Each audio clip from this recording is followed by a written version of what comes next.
প্রথমে পটলগুলিকে ফ্রেশ করে কেটে নেবেন এবং এরপরে আমি সর্ষের তেল দিয়ে দিয়েছি। আপনারা চাইলে সাদা তেলও দিতে পারেন, অপশনাল। তো এরপরে কেটে রাখা পটলগুলিকে আস্তে আস্তে তেলের মধ্যে ছেড়ে দেব। যতক্ষণ না লাল লাল হচ্ছে আমরা ততক্ষণই পটলগুলিকে ভেজে নেব এবং এরপরে স্বাদ মতো লবণ দিয়ে নেব যাতে এর মধ্যে যায়। পটলগুলিকে যতক্ষণ না লাল হচ্ছে আমরা ততক্ষণ ভেজে নেব। পটলগুলি যেই লাল হয়ে যাবে তখন আমরা একে একে পটলগুলি তুলে নেব। এই যে দেখুন পটলগুলি লাল হয়ে গেছে, আমি তুলে নিচ্ছি। এবার একে একে তুলে নেব পটলগুলো এবং এই তেলের মধ্যে দুটো লবঙ্গ দিয়ে দেব।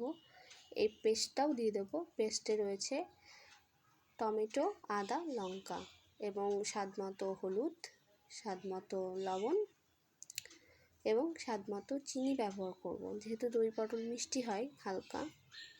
তো দিয়ে দিলাম। মশলা থেকে তেল ছাড়লেই টক দইও দিয়ে দেব। তারপর আবারও আমরা এই মশলাটিকে ভালো করে কষিয়ে নেব। যখনই দেখব যে এই মশলাটাকে কষাতে কষাতে তেল ছেড়ে দিয়েছে, ঠিক তখনই আমরা ভাজা পটলগুলো দিয়ে দেব। আর ভালো করে কষিয়ে নিয়েছি, দেখুন তেল ছেড়ে দিয়েছে। এবার আমি পটল দিয়ে দিচ্ছি।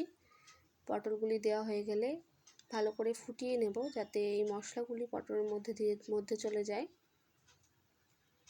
নিরামিষের দিনে দারুণ একটা তরকারি দই পটল, বাঙালির কাছে অবশ্যই পরিচিত।